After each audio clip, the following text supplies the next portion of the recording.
देखो भी, हीमोग्लोबिन की अगर बात करते हैं तो बहुत ही सीधा साधा ये इंसान है।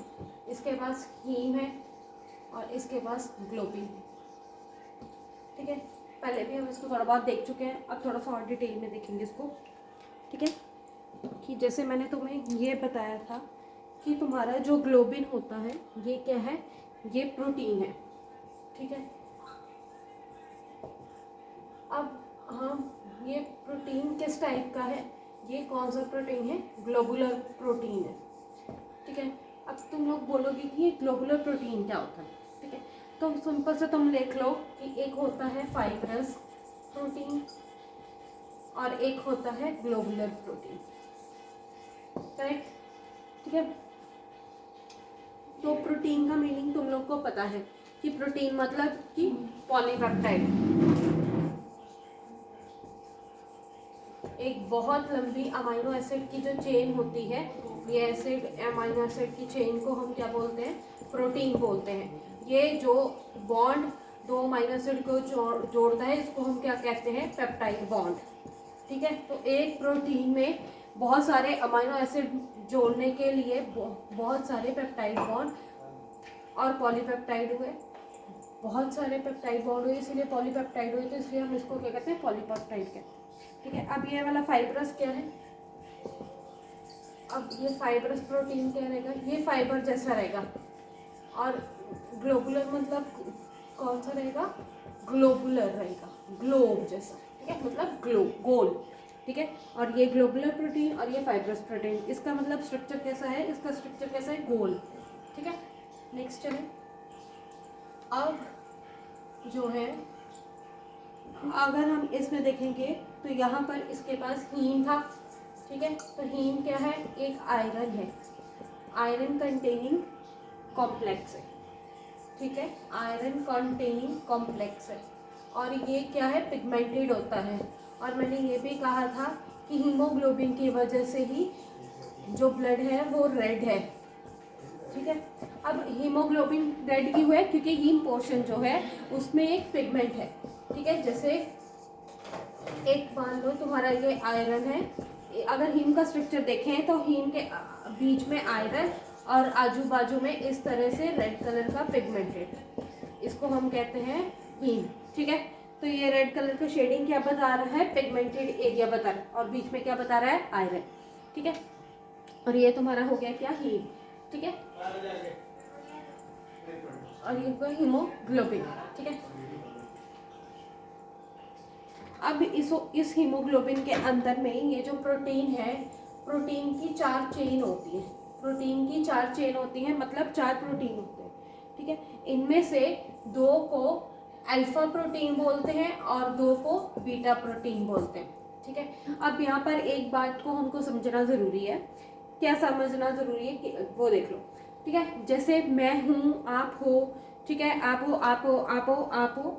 ठीक है, सभी जो है हम एक दूसरे से कहीं ना कहीं एक ना एक दूसरे से अलग हैं। ठीक है, अब एक दूसरे से थोड़ा ना थोड़ा अलग क्यों है, ठीक है, क्योंकि हमारे खाने का टेस्ट अलग है। ठीक है, किसी को मीठे का पसंद है, किसी को तीखा पसंद है, किसी को नॉनवेज डाइजेस्ट होता है, किसी को नहीं होता है। ठीक है, किसी को रात को दूध पीना अच्छा लगता है, किसी को दूध पीना अच्छा नहीं लगता है। ठीक है, किसी को सुबह हैवी नाश्ता करना अच्छा लगता है, किसी को नहीं लगता है। तो सबकी हैबिट्स जो है, सबकी बॉडी की फिजियोलॉजी जो है वो अलग अलग है। ठीक है, ऐसा क्यों, क्योंकि हमारे सबके प्रोटीन जो अलग अलग है।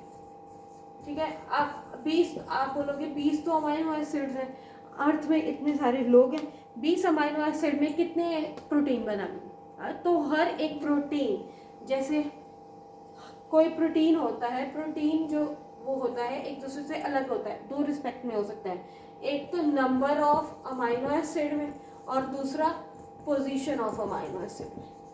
करेक्ट, एक नंबर ऑफ अमाइनो एसिड, अब मान लो आपके पास 1 से लेके अमाइनो एसिड है 20 तक। ठीक है, 1 से लेके 1 2 3 4 5 6 7 8 9 10 ऐसे 20 अमाइनो एसिड है तुम्हारे। अब उसमें से देखो कितने टाइप के प्रोटीन बन सकते हैं। पहला प्रोटीन, उसमें मान लो 4 अमाइनो एसिड है, 1। ठीक है, और उसमें सीक्वेंस कैसी है, 1 3 7 20, 1 नंबर का अमाइनो एसिड। 4 अमाइनो एसिड इसमें ये हो गए, 1 3 7 20, ठीक है। फिर ये आ गए 3 7 1 20, ये अलग टाइप का प्रोटीन है, ये अलग टाइप का प्रोटीन है, ठीक है। इसमें क्या है, नंबर ऑफ अमाइनो एसिड तो सेम है लेकिन पोजीशन ऑफ अमाइनो एसिड अलग है। वैसे ही 20 3 7 1 9, ठीक है। तो ऐसे ही नंबर ऑफ अमाइनो एसिड अगर बदलते हैं तब भी प्रोटीन बदल जाता है, तो अगर position of amino acid change होती है तो तब भी प्रोटीन हमारा बदल जाता है, ठीक है। ऐसे कितने भी प्रोटीन ये बना सकते हैं, ठीक है।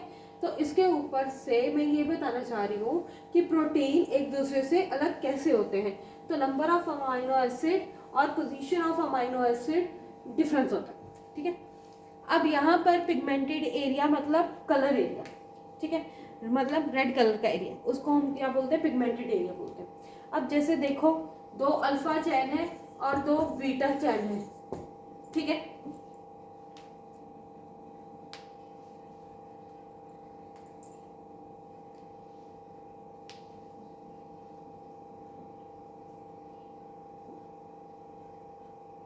तो देखो ध्यान से, अब ये मान लो प्रोटीन है तो अमाइनो एसिड की चैन, ठीक है। ये मैंने गोदागादी जो किया है ये अमाइनो एसिड की एक चैन, ठीक है। ये अमाइनो एसिड की दूसरी चैन है, ठीक है। फिर ये अमाइनो एसिड की तीसरी चैन ये है, ठीक है। और ये है अमाइनो एसिड की चौथी चैन। ऐसे 4 चेन हो गई अमाइनो एसिड की, मतलब 4 प्रोटीन हो गए अलग अलग। 2 को मैंने इधर बनाया, 2 को मैंने उधर बनाया। इसका मतलब है क्या बताना चाह रही हूँ, ये एक अल्फा चेन है और ये एक अल्फा चेन है, ये एक बीटा चेन है और ये एक बीटा चेन, ठीक है। अब ये एक प्रोटीन है, आप इतना मान लो समझ के, ये नंबर ऑफ अमाइनो एसिड में एक दूसरे से अलग है, ठीक है। तो इसके इसमें x number of amino acid है, इसमें हमें वाई अमाइनो एसिड, ठीक है। इसको अल्फा बीटा कहा है इसलिए, ठीक है। और इसके बीच में ये कौन सा पार्ट हो गया, हीमोग्लोबिन का ग्लोबिन पार्ट हो गया, ठीक है। और हीम, और बीच में इसमें क्या है, ये एक हीम और ये एक हीम, ये एक हीम और ऐसे ये 4 हीम, ठीक है। 4 प्रोटीन इससे जो है जुड़े हुए हैं। अब आप देखो हीम के अंदर अगर मैं देखूँ तो हीम का एरिया में थोड़ा सा क्लीन कर लेती हूँ क्योंकि थोड़ा सा समझाने में आसानी होगी, ठीक है। ये जो हीम है, इस हीम के अंदर में क्या है, इस हीम के अंदर में क्या है, आयरन, ठीक है। तो एक हीम के अंदर में एक आयरन होता है, एक हीम के अंदर में एक आयरन होता है, ठीक है। और हर एक आयरन एक ऑक्सीजन को कैरी कर सकता है, ठीक है। और यहाँ पर मैंने एक ऑक्सीजन लिख दिया, ठीक है, एक ऑक्सीजन को कैरी कर सकता है, ठीक है। अगर मैं एक हीमोग्लोबिन की बात करूं तो हमको यहाँ पे क्या नजर आ रहा है कि हमें एक हीमोग्लोबिन में 4 प्रोटीन की चैन है, जो कैसा प्रोटीन है, ग्लोबुलर प्रोटीन है। 2 प्रोटीन को हमने अल्फा प्रोटीन बोल दिया, 2 को हमने बीटा प्रोटीन बोल दिया। Both alpha and beta are different to each other with respect to the number of amino acids, ठीक है। अब हर एक प्रोटीन की चेन के अंदर में एक आयरन है और वो एक हीम फंसा हुआ है इसमें, ठीक है। अब ये एक हीम जो है आयरन कंटेनिंग कॉम्प्लेक्स है, मतलब एक स्ट्रक्चर है इसमें जो कि एक लाल कलर का है, लाल कलर का पिगमेंटेड है, उसके बीच में क्या है, आयरन है। अब आयरन क्या काम करता है, एक ऑक्सीजन के साथ में कॉम्प्लेक्स बनाता है, जो हम बोलते हैं ना कि हीमोग्लोबिन ऑक्सीजन कैरी करता है, तो अल्टीमेटली में आयरन जो है हीमोग्लोबिन को ऑक्सीजन को कैरी करता है, ठीक है। हीमोग्लोबिन के अंदर में 4 आयरन, तो हीमोग्लोबिन एक ऑक्सीजन को 4 ऑक्सीजन को यहाँ पे कैरी कर सकता है, ठीक है। तो हम यहाँ पर एक ये बोल सकते हैं कि अगर 1 iron carry 1 oxygen, then 1 haemoglobin will carry how many oxygen, will carry 4 oxygen, ठीक है। 4 ऑक्सीजन क्यों बोल रहे हैं, 4 ऑक्सीजन, क्योंकि इसमें ये देखो 1 iron 2 iron 3 iron 4 iron, 1 oxygen 2 oxygen 3 oxygen 4 oxygen, तो एक और हीमोग्लोबिन कितने ऑक्सीजन कैरी कर सकता है, 4 ऑक्सीजन कैरी कर सकता है, ठीक है। जैसे मान लो ये एक आरबीसी है, ठीक है। ये एक आरबीसी के अंदर लगभग 280 मिलियन हीमोग्लोबिन होते हैं। 280 हीमोग्लोबिन होते हैं। 280 हीमोग्लोबिन है तो इसके अंदर में ऑक्सीजन कितने हो जाएंगे, कैसे करेंगे हम इसको, 280 मल्टीप्लाई बाय 4 मिलियन और oxygen carry by single RBC, ठीक है, 280 मल्टीप्लाई बाय 4 मिलियन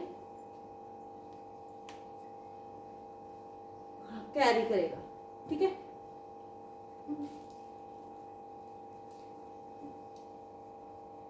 अब मुद्दे की बात ये आती है कि हमने यहाँ पे प्रोटीन को समझ लिया, 2 अल्फा प्रोटीन और 2 बीटा प्रोटीन, हीम को समझ गए, आयरन को समझ गए, ठीक है।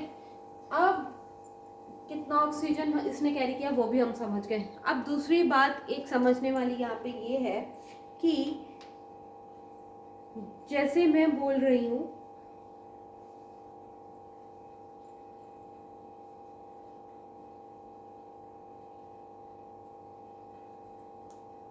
कि जैसे मान लो ये है तुम्हारे लंग्स है,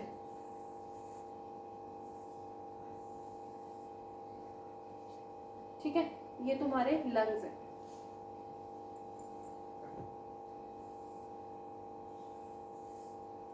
ठीक है।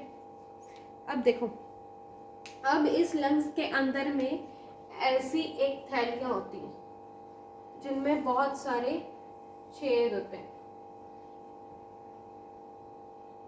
इस थैली को हम बोलते हैं एल्वियोलाई और इनको हम डिटेल में समझेंगे इन रेस्पिरेटरी सिस्टम, ठीक है। अब इसमें बहुत सारी थैलियां होती हैं और इसके आसपास में यहाँ पर जो है ब्लड कैपिलरी देखने को मिलेगी, ठीक है।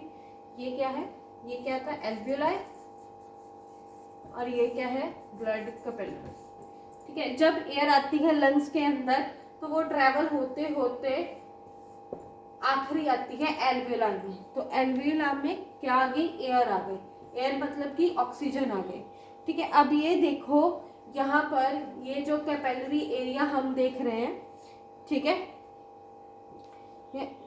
ये जो एल्वियोलाई है इसको कैपिलरी प्यार से, बड़े प्यार से घेर के रखा हुआ है, ठीक है। अब मान लो आपके पास सीताफल है, सीताफल कैसा रहता है, गोल रहता है, ठीक है, उसको मान लो एल्वियोलाई, लेकिन उसके ऊपर का जो छिलका है उस छिलके में बहुत सारे छेद हैं, ठीक है। उसको आपने एक धागे से बहुत बार उसको लपेट दिया ऐसे ऐसे, तो वो जो आपने धागे से उसको लपेटा है उसका सरफेस जो पूरा ढक गया है वो धागा उसका कुछ नहीं है, वो क्या है, कैपिलरी है, ठीक है। और वो छेद जो है वो आपने बनाई है, ठीक है। और अंदर से जो आपका सीताफल जो है खोखला है, ठीक है।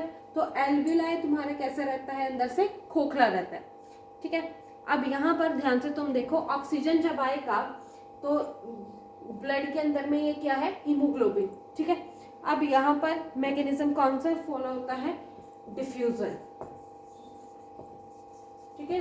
जो कैपिलरी इस एल्वियोलाई के पास में है उसकी ऑक्सीजन, उसमें ऑक्सीजन का कंसेंट्रेशन कम है, एल्वियोलाई में ऑक्सीजन का कंसेंट्रेशन ज़्यादा है, तो ऑक्सीजन यहाँ से यहाँ जब मूव होगा तो इस हीमोग्लोबिन के साथ कॉम्प्लेक्स बना लेगा। जब हीमोग्लोबिन ऑक्सीजन के साथ में कॉम्प्लेक्स बना लेता है तो तब ये क्या बनाता है, HbO2, तो इसको हम बोलते हैं ऑक्सी हीमोग्लोबिन। तो ऑक्सी हीमोग्लोबिन कॉम्प्लेक्स जो है ये बन जाता है, और ये देखो ये ब्लड के अंदर में इस तरह से बन जाता है, ठीक है। ऑक्सी हीमोग्लोबिन कॉम्प्लेक्स जो है ये अगर ज़्यादा होगा ब्लड में, ऑक्सी हीमोग्लोबिन अगर ज़्यादा होगा ब्लड में तो ब्लड का कलर कैसा होगा, ब्राइट रेड कलर। मैंने बताया था आर्टरी में ब्लड का कलर कैसा होता है, ब्राइट रेड कलर, वो किसकी वजह से होता है, ऑक्सी हीमोग्लोबिन की वजह से होता है। अगर मान लो कि अगर कम है, ठीक है,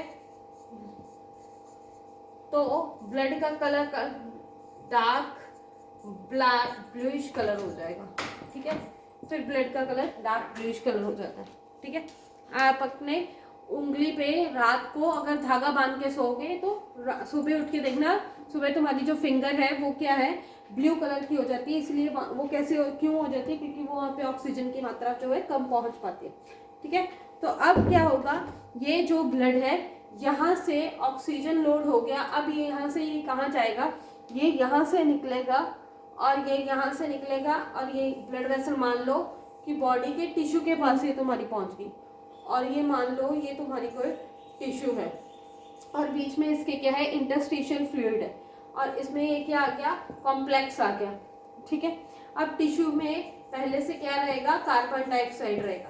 अब पहले से कार्बन डाइऑक्साइड कहाँ से, पहले से इसका ऑक्सीजन इसका लिया होगा तो बाय प्रोडक्ट बना, यूटिलाइजेशन करने के बाद बाय प्रोडक्ट बना, तो बाय प्रोडक्ट बनने के बाद अब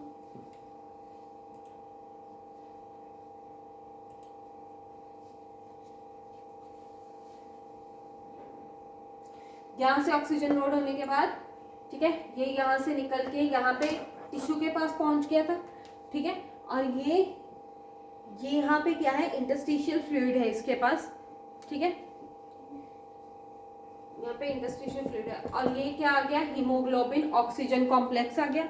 ठीक है, अब ये टिश्यू में पहले से क्या रहेगा, कार्बन डाइऑक्साइड रहेगा। पहले से इसमें कार्बन डाइऑक्साइड कहाँ से आया था, कि पहले जो ऑक्सीजन लिया होगा उसका यूटिलाइजेशन किया तो बाय प्रोडक्ट बना, तो बाय प्रोडक्ट क्या बना, कार्बन डाइऑक्साइड। अब ये हीमोग्लोबिन के साथ में ऑक्सीजन की बॉन्डिंग होती है ना, ये ऑक्सीजन और ये हीमोग्लोबिन, ये बॉन्डिंग जो होती है ना, ये रिवर्सिबल होती है। मतलब ये वाली रिएक्शन इस तरह से रहेगी, इस तरह से और इस तरह से।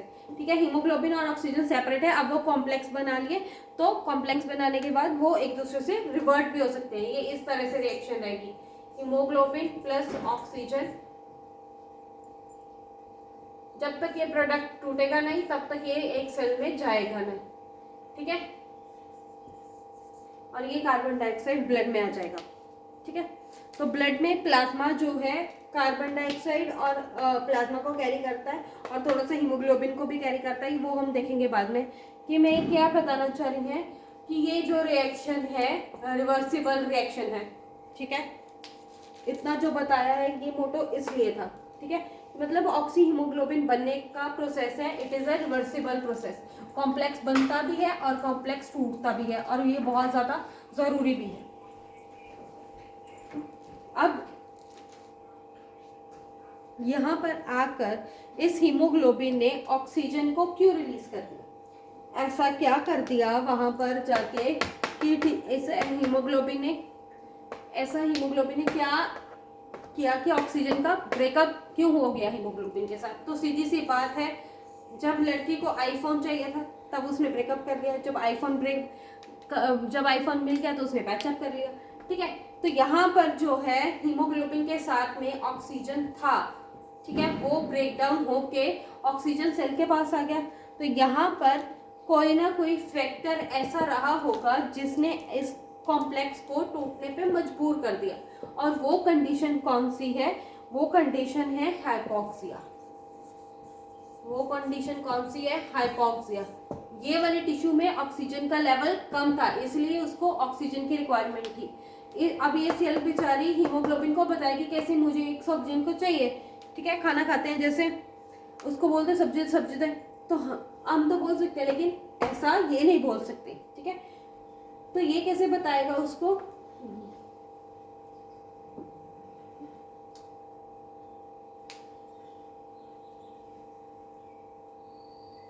तो पहला कंडीशन क्या आता है, हाइपोक्सिया।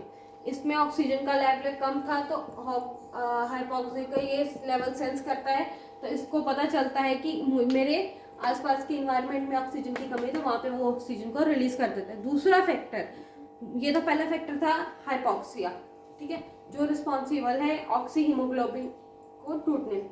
दूसरा फैक्टर ये है कि अपन मैं बोल रही हूँ चिल्ला रही हूँ, तो मेरे फेस की जो मसल्स हैं वो बहुत ज़्यादा काम कर रही हैं। ठीक है, बहुत ज़्यादा हीट जनरेट हो रही है, तो ब्लड का जो ये कॉम्प्लेक्स है, ये जो ऑक्सी हीमोग्लोबिन कॉम्प्लेक्स है, ये बहुत ही चतुर होता है। तो ये ब्लड में जब बहते रहता है तो ये आसपास के वातावरण में जो टेम्परेचर उसको भी सेंस करता रहता है। वहाँ पर जहाँ पर ये देखता है हायर टेम्परेचर है, फेस में के मसल में ज़्यादा टेम्परेचर है, तो फेस की टिश्यू में जो ज़्यादा हीट जनरेट हो रही है, तो यहाँ पे जो समझ लेता है कि यहाँ पे की टिश्यू जो ज़्यादा काम कर रही है, तो इसलिए वहाँ पे हीट ज़्यादा जनरेट हो रही है, तो वहाँ पे ये क्या करता है,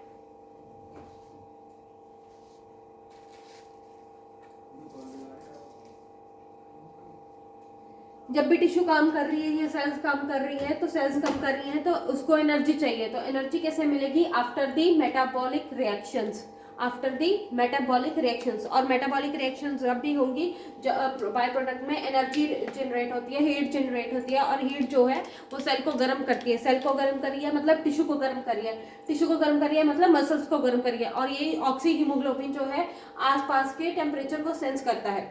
ठीक है, किसको सेंस करता है, टेम्परेचर को। जिस एरिया में इसको ज्यादा टेम्परेचर मिलेगा वहां पर ये ऑक्सीजन को रिलीज कर देगा। जो सेल ज्यादा एक्टिव रहती है उसको ज्यादा ऑक्सीजन की डिमांड रहती है, तो वो इस टाइप से फुलफिल होती है।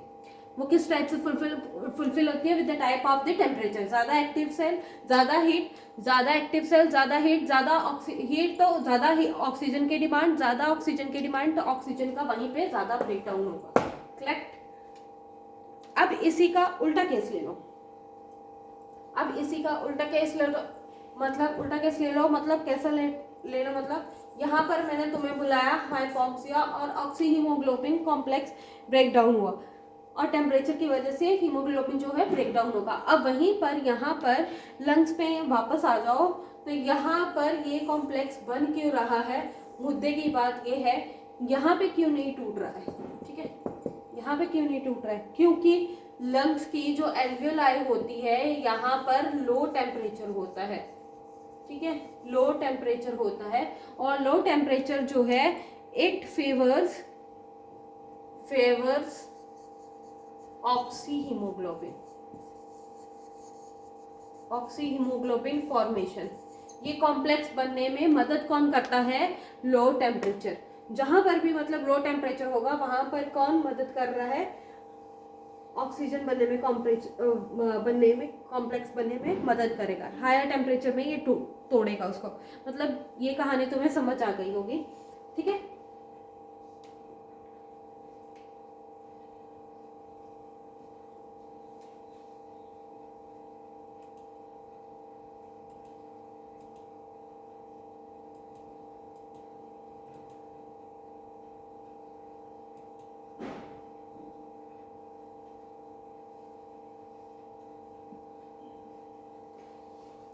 अब इसी आरबीसी से रिलेटेड एक कॉन्सेप्ट है जिसका नाम है ब्लड ग्रुप या ब्लड ग्रुप टाइपिंग।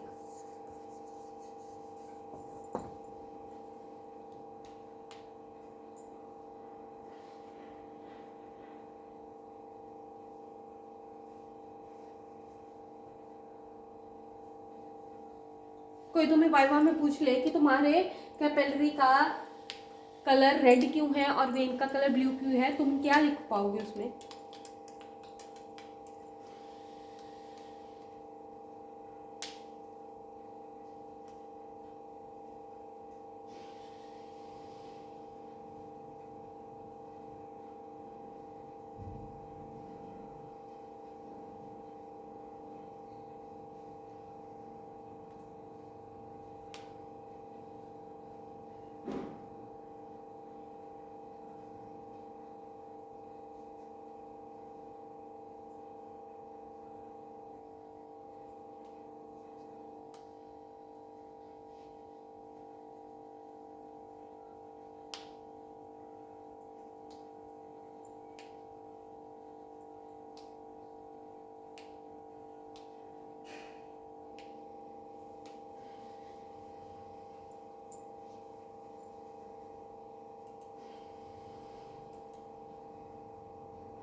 अब हम देखेंगे यहाँ पर ब्लड ग्रुप वो हम लोग हमेशा कंफ्यूज रहेंगे, कौन किसको ब्लड देगा, कौन किससे ब्लड लेगा, कब लेगा, करेक्ट। तो हम इसमें हमने इसमें क्या रट्टा मान लेते हैं, blood group A B is a universal acceptor and blood group O is a universal donor. अब हम ब्लड ग्रुप जो है उसका आज पूरा का पूरा हम ऑपरेशन करेंगे, ठीक है, पूरे के पूरे इसको हम समझेंगे। पीजी मीन्स ब्लड ग्रुप, ठीक है।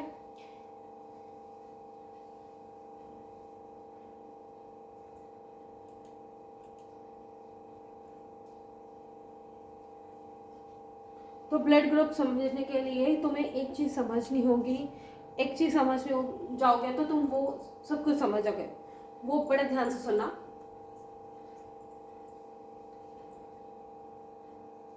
ठीक है, ये मान लो आरबीसी, ठीक है, ये क्या है आरबीसी, ये आरबीसी की सरफेस है, ये जो लाइन है, ठीक है, this is the surface of the RBC. इस आरबीसी के सरफेस पर एंटीजन मिलता है, क्या मिलता है, एंटीजन, ठीक है। ये ऐसे आरबीसी के सरफेस पे यहाँ पर एंटीजन प्रेजेंट होते हैं, ये ऐसे, करेक्ट।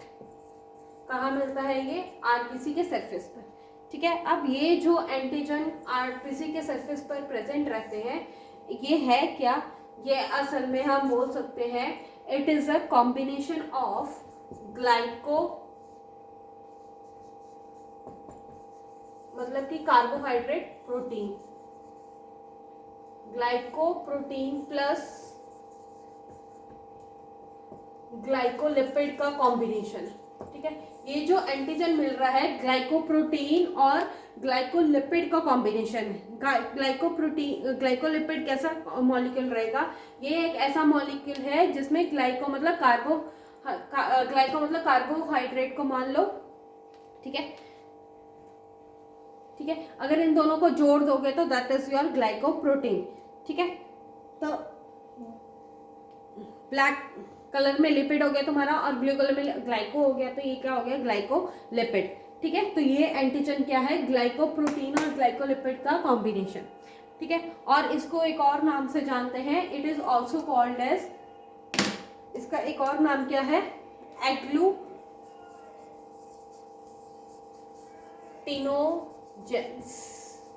ठीक है, एग्लूटिनोजेंस, ठीक है। तो यही वो स्ट्रक्चर है जिसके कारण खून भी जो है वो भी ग्रुप में बट गया, ठीक है। तो बेसिस फॉर ब्लड ग्रुपिंग,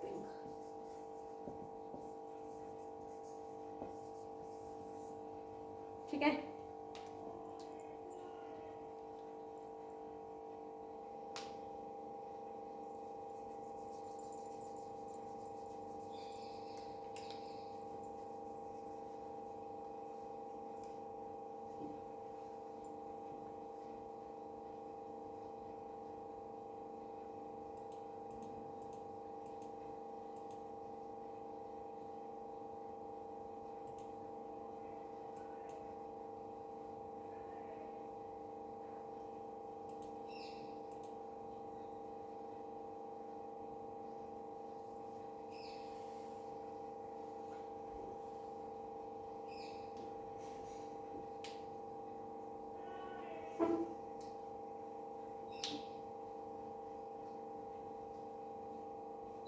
ये एंटीजन है तो ब्लड ग्रुपिंग है, ठीक है। अगर मान लो हमारे टाइम पे क्या होता था, पुरानी मूवीज में क्या होता था, या अभी भी टीवी सीरियल्स में कुछ में दिखाते हैं कि एक बाजू से खून ले रहे हैं और दूसरी तरफ ट्रांसफर कर रहे हैं, तो ये किसकी एंटीजन है, तो ब्लड ग्रुपिंग है। अब ध्यान से देखो, ये एंटीजन है, ये एंटीजन आपको दो टाइप के मिलेंगे, एक आपको मिलेगा, दो एंटीजन इसमें मिलेंगे, एक एंटीजन ए मिलेगा और दूसरा मिलेगा एंटीजन बी, ठीक है। एक एंटीजन ए मिलेगा, एक एंटीजन बी मिलेगा, ठीक है। जिस पे मान लो पर्सन नंबर 1, एक नंबर का जो आदमी है, उसकी बॉडी में जो आरबीसी है उसके सरफेस पर ए एंटीजन है, उसके सरफेस पर क्या है, ए एंटीजन है, ठीक है। उसके सरफेस पर कितने पे, सरफेस पर कौन सा है एंटीजन, कौन सा है, ए, ठीक है। 1% पे ए एंटीजन है, ठीक है। तो ब्लड ग्रुप कौन सा हो जाएगा, ए, ठीक है। उसको अब दूसरा पर्सन ले लो, अगर ये आरबीसी के सरफेस पर एंटीजन बी अगर है तो ब्लड ग्रुप कौन सा हो जाएगा, बी, ठीक है। अगर मान लो आरबीसी के सरफेस पे दोनों एंटीजन है तो तीसरा पर्सन दोनों है तो ग्रुप कौन सा हो जाएगा, ए बी, ठीक है। मतलब जिस टाइप का एंटीजन प्रेजेंट है उसका ब्लड ग्रुप मान लो, इसीलिए हमने कहा क्या था, antigen is a basis for the blood grouping और फॉर ब्लड टाइपिंग, ठीक है। और ऐसा कोई पर्सन है जिसके बॉडी में कोई एंटीजन नहीं है, no antigen is present on the surface of the RBCs, ठीक है। तो ब्लड ग्रुप कौन सा हो जाएगा, ओ, ठीक है। तो एक्चुअल में इसको ओ नहीं बोलते हैं, ये है जीरो, ठीक है। तो जीरो बोलना अच्छा नहीं लगता, ए बी बोलते बोलते कोई गिनती कैसे बोलते गए, तो इसलिए हम बुद्धिमान लोग क्या बोलते हैं, ए बी ओ, ठीक है। तो वो एक भी एंटीजन इसमें नहीं है तो इसलिए वो असल में है क्या, जीरो, ठीक है। जैसे हम इंग्लिश बोलते बोलते कभी कभार हिंदी बोल देते हैं, इसलिए कोई ना कोई मजाक उड़ा देता है, भाई इसको पूरी इंग्लिश नहीं आती, तो ऐसे ही जीरो बोलने की वजह से हम उसको क्या बोल देते हैं, ओ बोल देते हैं, ठीक है। तो आरबीसी के सरफेस पे उस पर कोई सरफेस नहीं है इसलिए हम उसको जीरो बोलते हैं। तो इतना समझ कर ब्लड ग्रुप ए कब होगा, बी कब होगा, ओ कब होगा और ए बी कब होगा, ये सब तुम्हें समझ आ गया होगा, ठीक है। तो ब्लड ग्रुप समझ आ गया, तो बी कब होगा, ठीक है। अब देखो, अब दूसरी बात तुम जान लो ध्यान से कि जैसे ये कोई आदमी है, ये कोई आदमी है, ठीक है, कोई पर्सन है, इसके बॉडी में ये वाली एक, मान लो मैंने इसमें ब्लड वेसल्स बना दी, इतनी बड़ी होती नहीं है, फॉर एग्जांपल बनाई है, ठीक है। अब फॉर एग्जांपल इसका ब्लड ग्रुप मान लो ए है, ठीक है। इसका जो आरबीसी है, ठीक है, ये मान लो इसका आरबीसी है, ठीक है। इसके सरफेस पे कौन सा एंटीजन मिलेगा, ए, क्योंकि ब्लड ग्रुप मैंने कौन सा बोला है, ए है, तो एंटीजन भी मुझे कौन सा मिलेगा, ए मिलेगा। लेकिन इसके आरबीसी के आसपास में हमें क्या मिलेगा, प्लाज्मा, तो प्लाज्मा में एंटीबॉडी रहेगा, ठीक है। और एंटीबॉडी कौन सा रहेगा इसमें, एंटी बी रहेगा, उसके ऑपोजिट, मतलब जो एंटीजन रहेगा उसका ऑपोजिट इसके अंदर एंटीबॉडी रहेगा, ठीक है। तो यहाँ पर अगर मैं बोल सकती हूँ कि अगर एंटीजन ए है तो एंटीबॉडी कौन सा रहेगा इसमें, बी रहेगा, ठीक है। अगर एंटीजन बी है तो एंटीबॉडी कौन सा रहेगा, ए रहेगा, ठीक है, एंटीबॉडी बी। अगर एंटीजन ए बी है तो एंटीबॉडी कौन सा रहेगा, बताओ,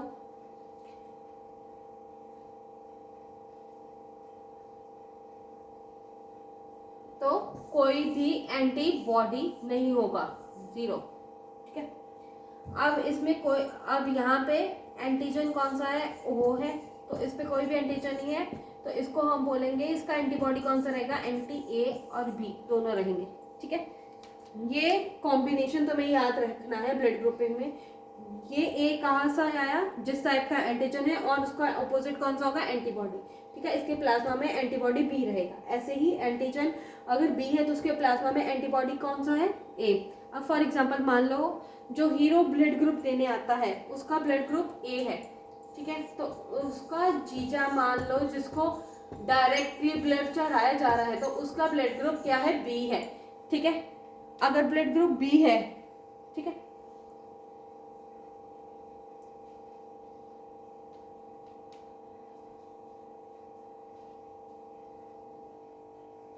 ये हीरो था, ये है जीजा, ठीक है। अब जीजा का ब्लड वेसल देखो, इसका ब्लड ग्रुप बी है, ठीक है, तो इसका जो आरबीसी रहेगा उसके सरफेस पे कौन सा एंटीजन रहेगा भाई, उसका बी रहेगा, क्योंकि उसके कौन सा है, एंटी बी, तो ब्लड में कौन सा एंटीबॉडी मिलेगा, एंटी ए, ठीक है। तो ब्लड में कौन सा एंटीबॉडी मिलेगा इसमें, ए, तो ठीक है। अब इनके बीच में अगर खून का लेन देन डायरेक्ट हो जाए तो क्या होगा कि इसके खून में जो एंटीबॉडीज हैं, ठीक है, इसके खून में अगर एंटीबॉडीज है, जितना भी ब्लड इसने अपने जीजा को दिया है वो इसके रिसीवर जो है, मतलब उसका जीजा जो है, उसके बॉडी में कौन सा एंटीबॉडी है, एंटीबॉडी, ठीक है। तो ये जैसे ही ये आरबीसी इसके ब्लड में पहुंचेगा, ये आरबीसी जब इसमें पहुंचेगा तो इसकी क्या है, धुलाई शुरू हो जाएगी। मतलब ये वाला आरबीसी जैसे ही ये वाला आरबीसी इसके अंदर पहुंचा तो इसकी क्या हो जाएगी, धुलाई शुरू हो जाएगी। तो कौन सा आरबीसी कौन सा था, एंटी ए वाला, ठीक है। तो जैसे ही इसकी बॉडी में ऑलरेडी ए एंटीबॉडी है तो इसकी बॉडी में क्या है, इसके साथ में यहाँ पे पेस्ट हो जाएंगे, क्योंकि एंटीबॉडी कौन सी है, ए। तो यहाँ पे इसके पास क्या है, वहाँ पे जाके वो पेस्ट हो जाएंगे यहाँ पे। अब जैसे ही ये एंटीबॉडीज इस एंटीजन के साथ में बाइंड होंगी तो ये जो आरबीसी जो है वो टूटना शुरू हो जाएगा, ठीक है, वो ब्रेक डाउन होना शुरू हो जाएगा। और जितना भी खून इसने हीरो ने जीजा को दिया है तो वो पूरा खून इसके बॉडी में जाके वो क्या है, पानी हो जाएगा, वो पूरे के पूरे आरबीसी ब्रेक डाउन हो जाएंगे। तो वो खून देने का कोई भी मतलब नहीं होगा, ठीक है। तो इसके जीजा के लिए और वैसे ही इन्फेक्शन हो जाएगी इसको।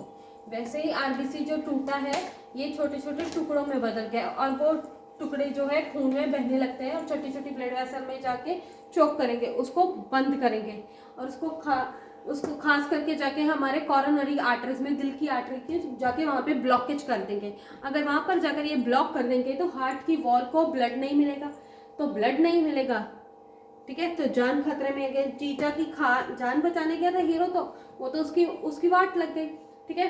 तो ब्लड ग्रुपिंग अगर अलग हुई, जितना डोनर का ब्लड दिया गया है उतना, जितना डोनर के ब्लड में आरबीसी रहेगा वो रिसीवर के एंटीबॉडीज जो रहेंगे वो डिस्ट्रक्ट कर देते हैं, ठीक है। तो जितना ब्लड डोनर देगा उसका कोई मतलब नहीं होगा, ठीक है, वो पूरा का पूरा आरबीसी खराब हो जाता है। अगर ब्लड ग्रुप सेम रहेगा तो पूरा ब्लड जो है वो काम आ जाएगा, जो क्योंकि ये वाली जो एंटीबॉडी एंटीजन रिएक्शन है वो नहीं होती है अगर हम सेम ग्रुप का उसको ब्लड देंगे, ठीक है। इसीलिए ब्लड ग्रुपिंग टेस्ट करना बहुत ज़रूरी है बिफोर दी ब्लड ट्रांसफ्यूजन, ठीक है। अब देखो यहाँ पर ये तो कहानी समझ में आ गई, तो उसमें ये मुद्दे की बात ये तुम्हें ध्यान में रखनी है कि ब्लड ग्रुप ए किसी का है, तो ए किसी का ब्लड ग्रुप है तो उसके आरबीसी पर एंटीजन ए प्रेजेंट रहेगा, उसके प्लाज्मा में एंटीबॉडी बी प्रेजेंट रहेगा, ठीक है। ये एक लाइन तुम्हें सबकी ध्यान में रखनी है, एंटीजन और एंटीबॉडी सबकी तुम्हें ध्यान रखनी है, ठीक है।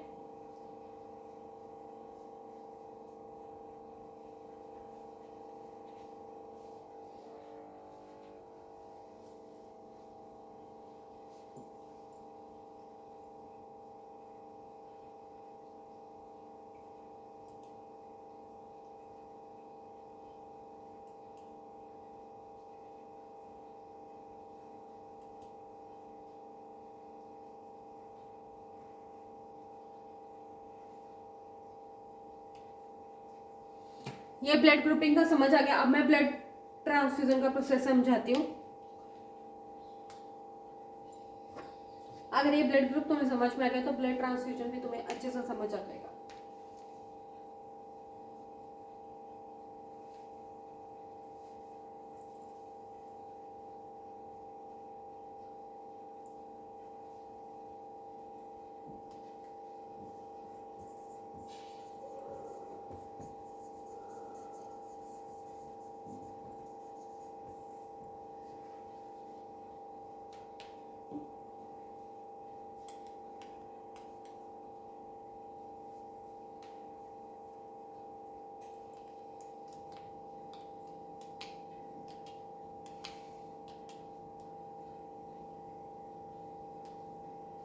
अब ये तो समझ आ गया कि ब्लड ग्रुप ए वाले को ही देगा, ब्लड ग्रुप बी वाले को ही देगा, ओ वाले को ही देगा, ए बी वाले को ही देगा। लेकिन अगर मान लो कि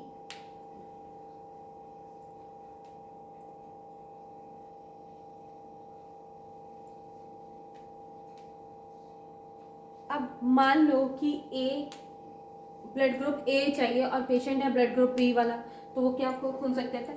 नहीं। अब ये सोचना पड़ेगा, ये सोचेंगे कैसे?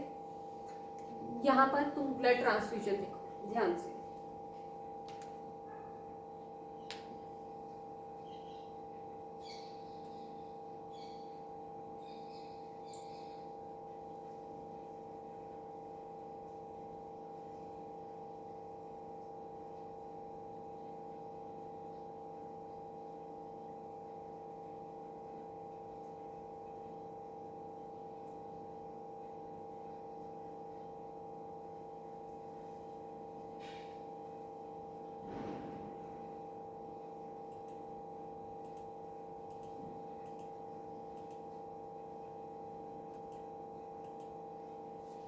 अब ध्यान से देखो, ब्लड ट्रांसफ्यूजन में हमको ये देखना है कि जैसे ये मैंने 4 चीजें मैं लिखूंगी, ओ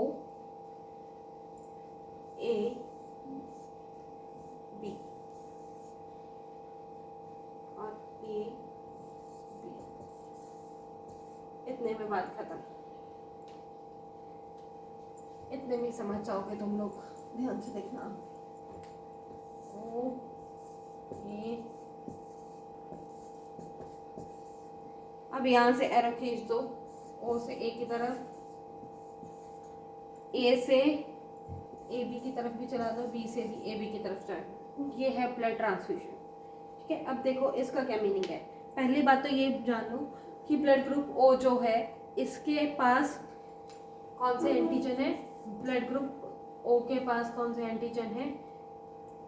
कोई भी एंटीजन नहीं है। और एंटीबॉडी कौन सी है? A B. और उसके पास एंटी बी एंटीबॉडी भी, दोनों एंटीबॉडीज है। ठीक है, एंटी ए भी है और एंटी बी भी है, दोनों ही है। अब ए के पास पे एंटीजन कौन सा है? ए, और एंटीबॉडी कौन सा है? बी। ठीक है, और इसके पास बी के पास बी और एंटीबॉडी क्या है? ए। और इसके पास कौन सी है? एंटीजन ए बी और एंटीबॉडी कौन सी है? कोई भी नहीं। ठीक है,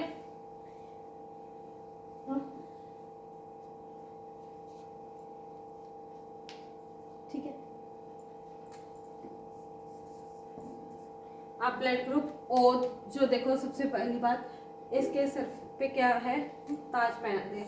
ये एरो क्या है? इंडिकेट क्या कर रहा है? ब्लड ग्रुप ओ वाले को ही इंडिकेट कर रहा है। ठीक है, ब्लड ग्रुप ए ओ वाला ए वाले को भी दे सकता है, ब्लड ग्रुप ओ वाला ए बी को भी दे सकता है, और ब्लड ग्रुप ओ वाला बी को भी दे सकता है। ठीक है, अब बी की तरफ जा रहे हैं। अब थोड़ा सा इसको एक केस को हम प्रैक्टिकली समझ लेते हैं, तो बाकी केस और ऑटोमेटिकली समझ जाएंगे। जैसे ब्लड ग्रुप ओ वाला, ब्लड ग्रुप ओ वाला ये एक ब्लड ग्रुप है ओ। ठीक है, जिसके अंदर में क्या है? एंटीजन कोई भी नहीं है और एंटीबॉडी ए बी दोनों है। ठीक है, ठीक है, वो किसको दे रहा है? ब्लड ग्रुप ए वाले को दे रहा है। इसकी जगह बस एंटीबॉडी बी है। ठीक है, इसको भी दे रहा है। जैसे ही ये ब्लड जो है इसको दिया जाएगा, ओ जो इसको दिया जाएगा, तो ये वाला आरबीसी जिसके सरफेस पे कोई भी एंटीजन नहीं है वो यहाँ पहुँच जाएगा। और क्योंकि इसकी बॉडी में भी एंटीबॉडी तो है, लेकिन जिसके बॉडी में ये वाला एंटीजन पहुँचा लेकिन इसके सरफेस पे ये वाला पहुँचा, तो ये वाले एंटीजन नहीं है, तो ये वाले आरबीसी कुछ भी नहीं इसको कर सकते। ठीक है, क्यों नहीं कर सकते? क्योंकि इसके सरफेस पे कोई भी एंटीजन नहीं है, इसलिए ये वाला बंदा उसको कुछ नहीं करेगा। ठीक है, तो अटैक किस पे करेगा? किसी पे नहीं। तो ये वाला ब्लड सेफ रहेगा। वही कंसेप्ट यहाँ पर इम्प्लीमेंट हो जाएगा, वही कंसेप्ट यहाँ पर, वही कंसेप्ट यहाँ पर इम्प्लीमेंट। ये समझ आ गया? ठीक है, ये समझ आ गया होगा तुम्हें। देखो ना, जैसे ये है ओ ब्लड ग्रुप। ठीक है, अब ओ ब्लड ग्रुप के पास एंटीजन ए बी है। ठीक है, एंटीबॉडी ए बी है और एंटीबॉडी बी भी है। ठीक है, ये एक तरीका। ठीक है, अब इसके पास अगर इसको ब्लड देना है तो इसको क्या है, अगर ए वाले को मान लो दे रहा है तो ए वाले के पास क्या है, एंटीजन जो है वो ए है, लेकिन एंटीबॉडी इसके पास कौन सी है, बी। लेकिन इसके पास एंटीजन कोई नहीं है, तो ये क्या है, इसके ऊपर रिएक्ट ही नहीं करेगा क्योंकि इसके ऊपर कोई भी एंटीजन नहीं है। ठीक है, अब जैसे मैं बोल रही हूँ ये है डोनर, ठीक है, ये है मेरे पास डोनर, ठीक है, ये ब्लड देने वाला और ये रिसिपिएंट ब्लड लेने वाला। अब ये है इसकी ब्लड वेसल और ये है इसकी ब्लड वेसल। अब मान लो डोनर का ब्लड ग्रुप क्या है, ओ, ठीक है, और लेने वाले का ब्लड ग्रुप क्या है, ए है, ठीक है, इसका ब्लड ग्रुप ए है, ठीक है। अब इसको हमको ये देखना है कि इसको खून दे सकता है कि नहीं दे सकता है, ठीक है। तो पहले हमें इसका आरबीसी बनाना है, ठीक है, ये इसका आरबीसी हो गया जिसके सरफेस पे कोई भी एंटीजन नहीं है, इसीलिए ब्लड ग्रुप ओ का आ गया है। और एंटीबॉडी कौन सा है, ए भी है और बी भी है, ठीक है।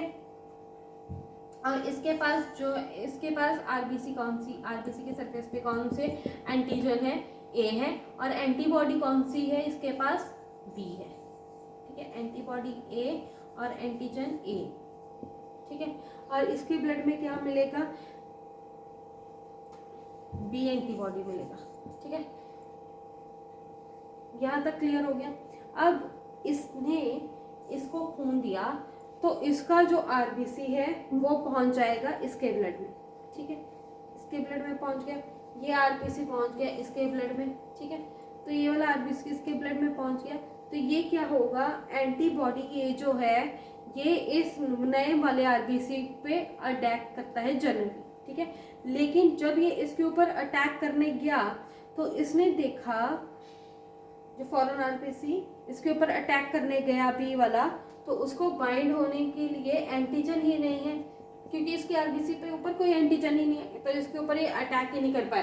तो डोनर का आरबीसी जो है वो एज इट इज है, उसको कोई नुकसान नहीं पहुंचा। क्लियर हो गया,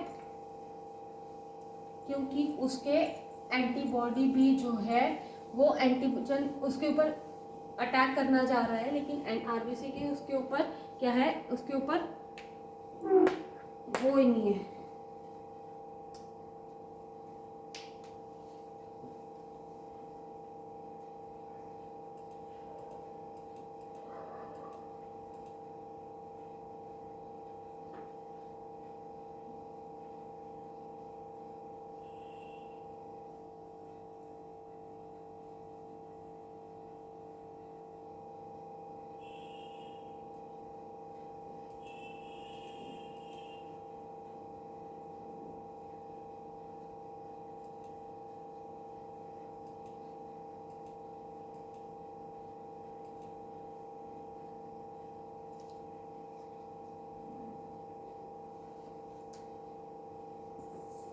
ओ वाले को इसीलिए हम क्या कहते हैं, यूनिवर्सल डोनर कहते हैं, और ए बी वाला जो है वो सबसे ब्लड ले रहा है, इसीलिए हम उसको यूनिवर्सल रिसिपिएंट कहते हैं। क्लियर हो गया।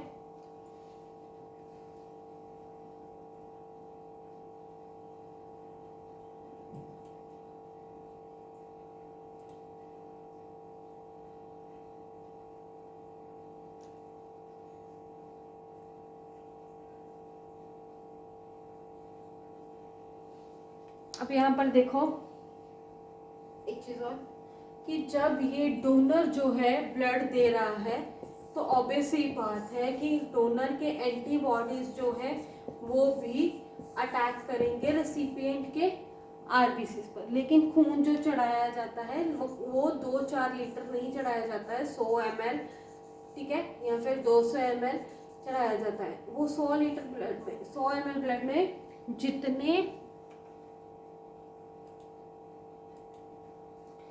वो 2-4 लीटर नहीं चढ़ाया जाता है, 100 ml चढ़ाया जाता है या 200 ml चढ़ाया, वो 100 ml ब्लड जो है, 1 यूनिट ब्लड में जितने एंटीबॉडीज होंगे उतने एंटीबॉडीज ही रिसिपिएंट के आरबीसी को खराब कर पाएंगे, ठीक है, करेक्ट। वो पूरे आरबीसी को खराब नहीं कर पाएंगे, लेकिन रेसिपिएंट के एंटीबॉडी 1 यूनिट ब्लड में जितने आरबीसी हैं उनको सबको खराब कर देंगे। क्योंकि उसके पास रेसिपिएंट बहुत सारे हैं, लेकिन डोनर ब्लड का ग्रुप कितना सा जाएगा, 1 यूनिट सिर्फ। ठीक है, तो एंटीबॉडीज डोनर के बहुत कम होते हैं। ठीक है, हालांकि रेसिपिएंट को भी उतना ही नुकसान होता है, लेकिन इसलिए ब्लड ट्रांसफ्यूजन का डिसीजन जो है वो डॉक्टर बहुत सोच समझ के लेता है। ठीक है, ऐसा नहीं है कि डॉक्टर डायरेक्ट मेरा खून का, मैं तो मुझे खून चढ़ा दो, ऐसा नहीं होता है। वो बहुत सोच समझ के बहुत सारी इसकी चीज़ें देखनी पड़ती है, क्योंकि एक इतनी सी गलती पेशेंट की जान ले सकती है। करेक्ट।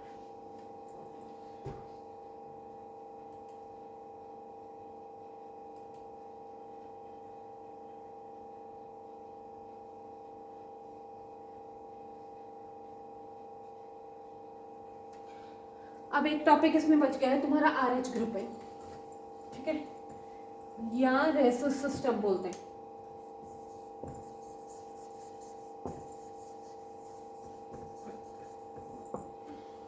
ये पहली बार बंदर की प्रजाति में मिला था, इसलिए इसको रेसन सिस्टम बोलते हैं। जो आरबीसी होता है, अभी तक मैंने बोला है कि ये आरबीसी है, ये इसकी ए एंटीजन मिलता है और बी एंटीजन मिलता है।